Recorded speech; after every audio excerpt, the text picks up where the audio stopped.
जैसा कि आप लोग जान रहे हैं कि हम लोग असाइनमेंट सॉल्व कर रहे हैं, तो हमारे जो फर्स्ट और सेकंड वीडियो जो हमने क्वेश्चन नंबर फर्स्ट और सेकंड का डाला है, उसका लिंक हमने डिस्क्रिप्शन बॉक्स में दे रखा है। तो आप लोग डिस्क्रिप्शन बॉक्स में जाकर के फर्स्ट और सेकंड वीडियो को देख लें और उसके क्वेश्चंस को आप नोट कर सकते हैं। तो अब हम लोग अपना थर्ड क्वेश्चन सॉल्व कर रहे हैं। थर्ड क्वेश्चन का जो फर्स्ट पार्ट आपको दे रखा है, इसमें आपको दो ब्रांड दे रखे हैं, ब्रांड 1 एंड ब्रांड 2। इनका मीन आवर जो है 800 आवर्स और इसका 770 आवर्स दे रखा है और standard aviation 100 hours and 60 hours दे रखा है। हमें रिलेटिव डिस्पर्सन फाइंड आउट करना है दोनों ब्रांड का, और फिर हमें अपने रिजल्ट को इंटरप्रेट भी करना है। तो इसमें जो हमें रिलेटिव डिस्पर्सन फाइंड आउट करना है वो है सीवी, क्योंकि हम सीवी के जरिए ही पता लगा सकते हैं कि कौन सा ब्रांड हमारा अच्छा है, ठीक है ना, कौन सा ज्यादा कंसिस्टेंट है। तो इसमें जो सॉल्यूशन है इसमें हम सीवी जो निकालते हैं वो सीवी का फॉर्मूला होता है standard deviation by mean into 100। तो चूंकि अब हम सीवी ऑफ फर्स्ट पार्ट निकाल रहे हैं, यानी फर्स्ट ब्रांड का निकाल रहे हैं, तो स्टैंडर्ड एविएशन हमारे पास 100 दिया हुआ है और मीन 800 दिया हुआ है इनटू 100। तो आफ्टर कैलकुलेटिंग दिस, तो ये हमारे पास 12.5% आ जाएगा। ऐसे अब हम सीवी ऑफ ब्रांड 2 निकालेंगे। तो स्टैंडर्ड एविएशन हमारे पास 60 है, मीन वैल्यू हमारे पास 770 है इनटू 100। तो ये आ गया हमारा 600 डिवाइडेड बाय 77, और इसको कैलकुलेट करने के बाद हमारे पास 7.79 के आसपास आ जाएगा, 7.79%। तो दोनों का सीवी फाइंड आउट करके हमने ये देखा कि सीवी ऑफ 2 जो है सेकंड ब्रांड वो छोटा है। तो हम यहां लिख देंगे CV of 2 is less than CV of first, यानी कि हमारा जो सेकंड ब्रांड का जो सीवी है वो छोटा है। तो अब हम ये बोल सकते हैं कि हेंस ब्रांड जो है, ब्रांड सेकंड जो है हमारे पास इज मोर कंसिस्टेंट है, मोर कंसिस्टेंट है, यानी ये ब्रांड हमारे लिए अच्छा है सेकंड वाला ब्रांड। फर्स्ट वाला ब्रांड का सीवी चूंकि ज्यादा आया है, इसलिए ये सेकंड ब्रांड हमारे लिए अच्छा नहीं है बच्चों, ठीक है। तो हमेशा ध्यान रखें कि जिसका सीवी जितना छोटा होगा वो ज्यादा ही होमोजीनियस और हमारे लिए कंसिस्टेंट होता है। तो अब आप लोग इसको नोट कर लीजिए, फिर हम लोग इसका सेकंड पार्ट करेंगे। हाँ जी बच्चों, तो अब हम लोग क्वेश्चन नंबर थर्ड का बी पार्ट सॉल्व करेंगे। इसमें बोल रहा है कैलकुलेट करना है Karl Pearson coefficient of correlation between the following pairs of value. आपको एक्स और वाई वैल्यू दी हुई है। अब हम इसको सॉल्व करने जा रहे हैं। ध्यान से देखिए, हम शॉर्टकट मेथड से सॉल्व करेंगे। dx और dy फाइंड आउट करेंगे, फिर इन दोनों का प्रोडक्ट फाइंड आउट करके dx का स्क्वायर और dy का स्क्वायर फाइंड आउट करेंगे और सबको हमें ऐड करना है। तो हम यहाँ पर x माइनस 15 यानी 15 को हमने एज्यूम कर लिया है। जरूरी नहीं है कि डाटा में से एज्यूम करना है, कहीं से भी आप एज्यूम कर सकते हैं। अगर आप कैलकुलेशन खुद से करना चाहें तो इसी मेथड को ध्यान में रख करके आप सॉल्व कर सकते हैं। और यहाँ हमने y में से लगभग 300 सब में से माइनस कर दिया। अब हमारे पास 15 माइनस करना है, तो -5, -4, -3, -2, -1, 0, 1, 2, 3 एंड 4 हो गया। 300 माइनस करेंगे तो 120, 110 और ये आ गया आपका 100 और ये आ गया आपका 10। ये माइनस का 20, -40, -60, -90 एंड -100। इन दोनों का मल्टीप्लाई करेंगे तो 12 पंजे 60, 600 और ये हो गया माइनस का 440 और यहाँ अगेन -300, -20 प्लस का 20, ये 0, ये -60 और ये -180, -270 और -400। अब dx का स्क्वायर यानी कि 25, 16, 9, 4, 1, 0, 1, 4, 9, 16 इसका स्क्वायर करना है। तो इसका स्क्वायर करने के लिए थोड़ा कॉलम बना देते हैं। और ये हो गया 144, साथ में 2 0, 121, 2 3, 10,000, 100, 400, 1600, 3600, 8100, again 8100 and 10,000। अब सबको ऐड कर लेते हैं। तो ये यहाँ इतना तो ये कैंसिल हो गया, सिग्मा dx आपका -5 आ गया। और यहाँ पर अगर हम इनको ऐड कर लें तो मेरे पास जो है वो -60 आ जाना चाहिए, -60। और सिग्मा dx dy प्लस वालों को हम हटा देंगे और माइनस वालों को ये 20 हट जाएगा। इन तीनों यानी सारे नेगेटिव बच जाएंगे, इन सबको ऐड करेंगे तो ये हो जाएगा -2250 और इसका आ जाएगा आपका 85 और इसका टोटल आ जाएगा आपका 68400, 68400।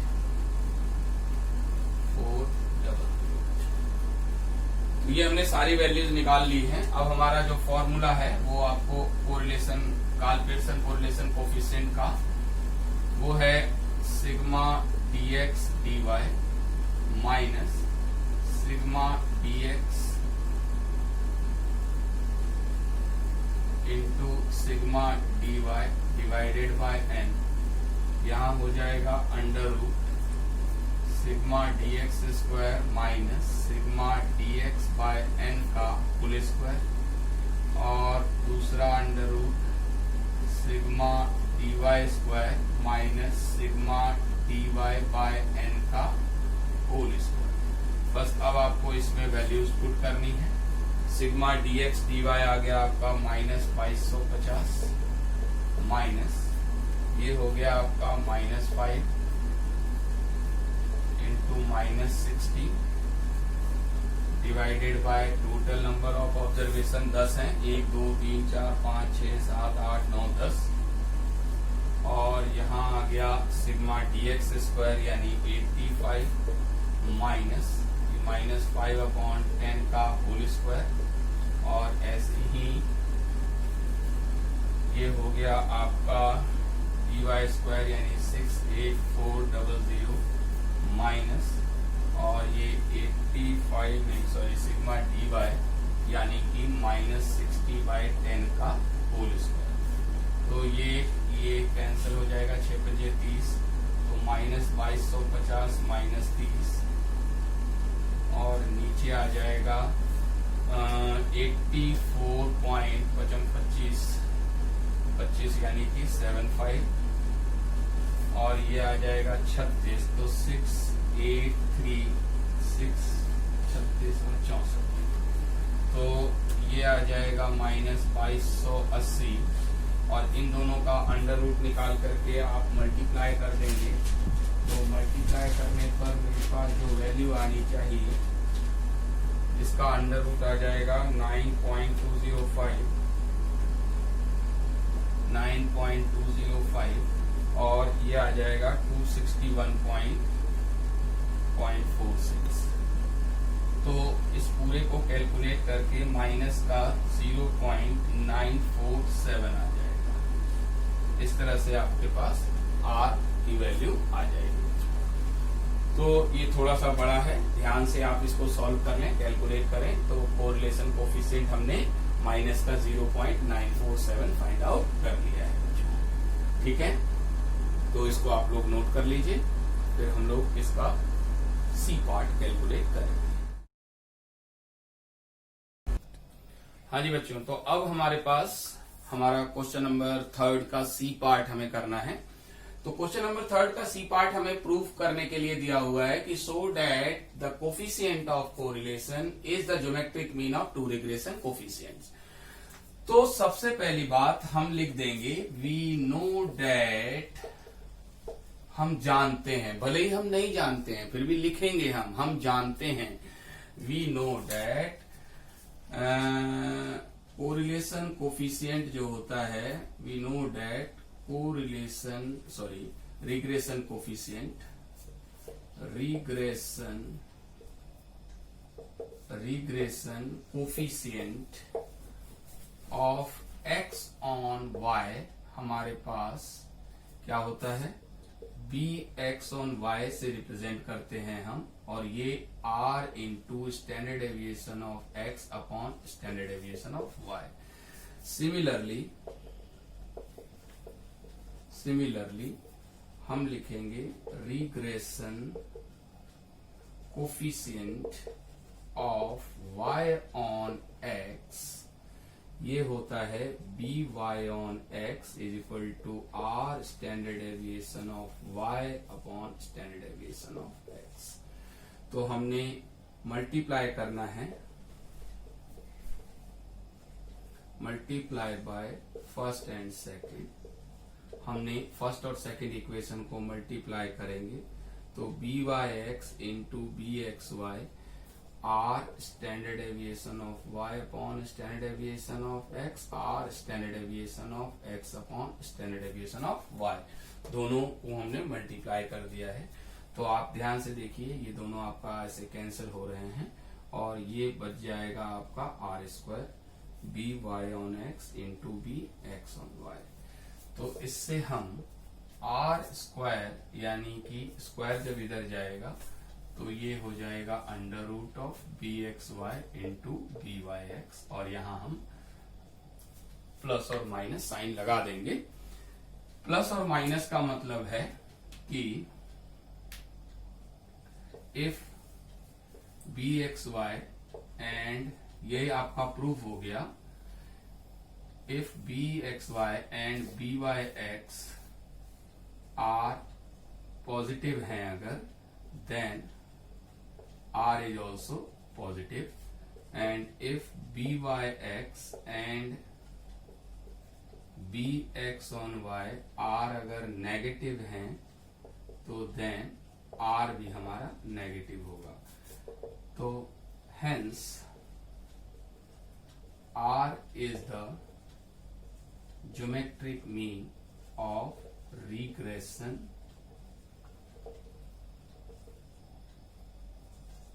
कोफिशिएंट, रिग्रेशन कोफिशिएंट यहां लिख देते हैं।